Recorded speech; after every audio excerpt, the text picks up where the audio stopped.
Bagaimana Kejaksaan Agung bisa efektif mengusut aliran dana korupsi kredit dengan tersangka bos Ritex?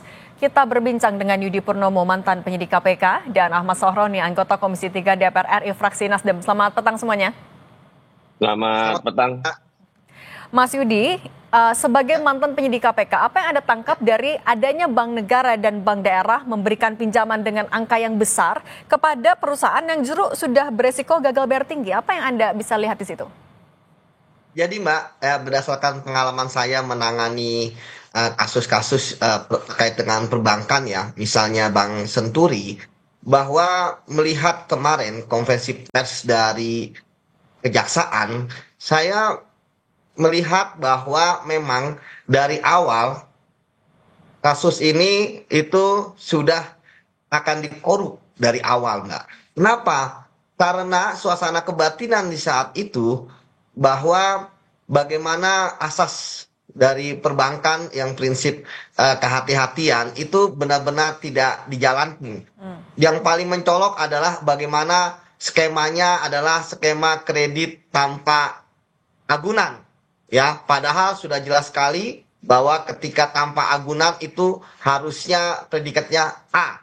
Ya, kemudian ternyata malah BB min. Selevel di bawahnya aja tidak gitu kan, ini kan berlevel-level di bawahnya. Jadi ketika sekarang kemudian kasus ini mencuat 5 tahun kemudian yang didahului dengan viral ketika adanya kepailitan, ini sebenarnya sudah bisa diduga pihak-pihak saat itu bahwa cepat atau lambat kasus ini akan terungkap. Yang kita tahu bahwa ini terungkapkan sekitar 692 miliar ya.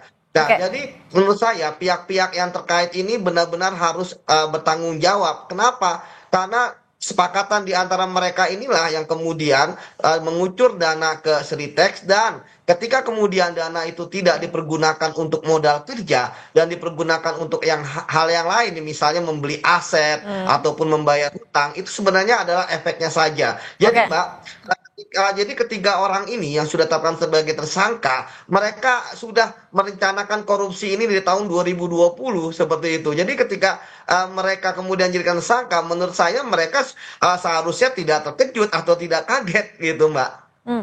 Bang Sahroni, kalau ini sudah direncanakan lama, apa update yang Anda dapat? Apakah juga ada faktor tertentu, kejanggalan yang Anda dapat dari proses penyidikan kasus hukum ini? Ya, kalau sudah kejaksaan menetapkan tersangka, itu memang sudah jelas ada indikasi. Siapakah indikasi yang dimaksud? Berarti kan ada kong kali kong di antara kedua, baik dari pihak bank dan pihak si pelaku usaha. Nah, kalau ngomong kerugian negara 690 miliar dengan kurun waktu yang cukup dan akhirnya dia mau lakukan kepailitan, nah ini kan kecurigaan luar biasa. Saya rasa juga Kejaksaan Agung boleh-boleh juga ngecek kreditor-kreditur yang kode gede itu. Karena belum tentu sesuai dengan fakta yang diminta kredit. Kebiasaan, kebanyakan.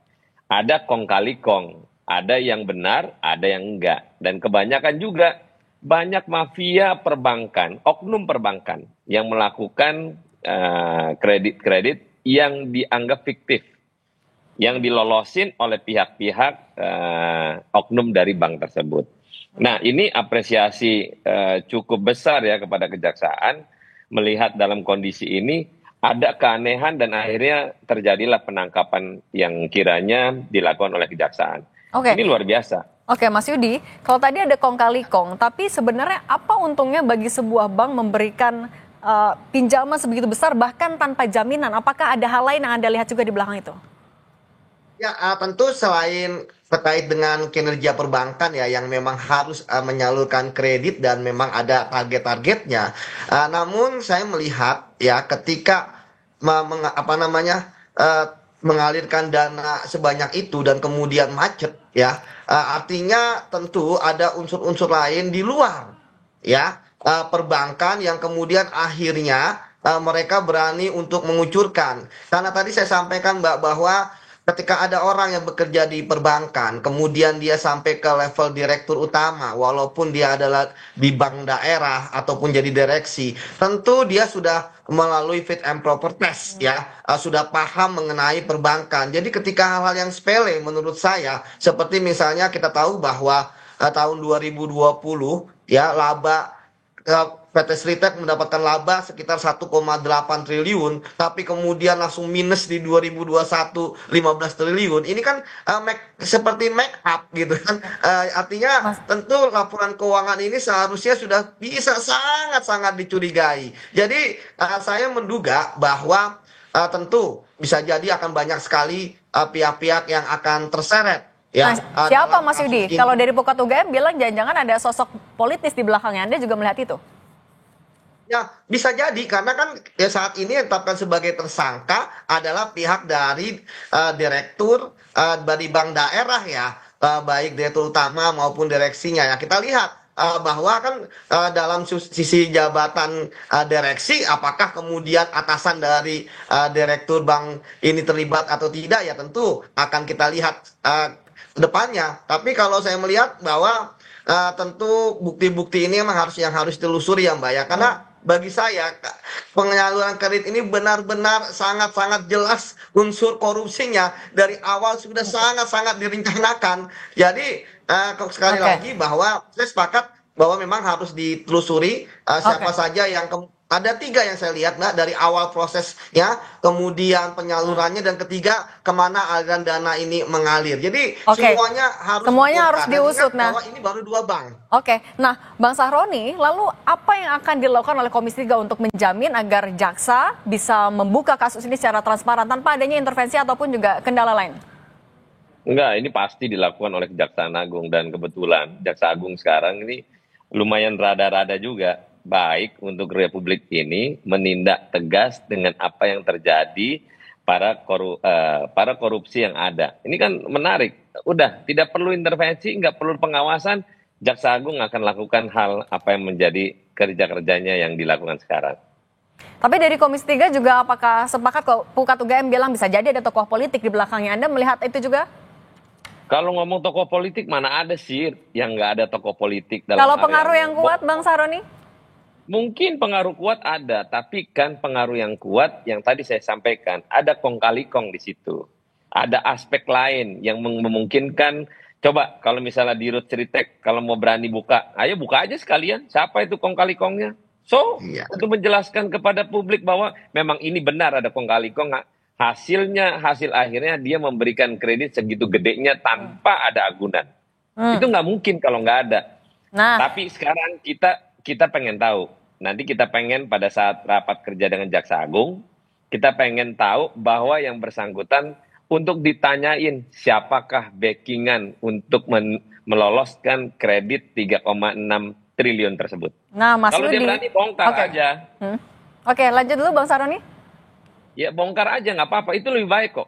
Ya. Supaya jelas bahwa jangan main-main dalam hal pengajuan kredit atas nama backingan atau penguasa yang terlibat. Kalau enggak kan rusak ini negara. Meloloskan akhirnya udah lolosin aja nggak apa-apa. Nanti urusan belakangan kalau nggak bisa bayar urusan belakangan. Nah ini banyak kejadian gitu. Oke, kalau Mas Yudi, kalau misalnya memang ada backingan kuat di belakang Sritex dalam kasus ini, apa yang harus diantisipasi oleh Kejagung? Ya, tentu kan Kejaksaan Agung akan memeriksa secara formil maupun material ya dari saksi-saksi. Tetapi Mbak, berdasarkan pengalaman saya, orang-orang yang menjadi backing ini, entah itu dia statusnya sebagai apa ya, tentu kan orang kuat yang kita kenal sebagai kata belece ya, tentu dia bermain di ruang gelap. Dia bermain di ranah perintahnya lisan. Ya, sehingga saya sepakat dengan Bang Roni bahwa yang bisa membongkar ini adalah ya para tersangka ya, baik itu dari Sritex ya, Pak Iwan maupun di Rut Bank DKI, kemudian juga satu direktur dari Bank Jabar Banten, karena kalau tidak ya tentu akan sangat sulit membongkarnya karena kan mereka tidak ada di dalam proses penyaluran kredit, di dalam proses pemberian kredit dan lain sebagainya para backing ini. Karena Mbak, tentu kita bisa melihat, bisa jadi nanti pengalaman saya ada pertemuan-pertemuan ya sebelum ya adanya penyaluran kredit ya sebagai mediator mereka, sebagai mediasi. Karena saya sekali lagi sepakat juga dengan Bang Roni, ini kan terlalu besar ya.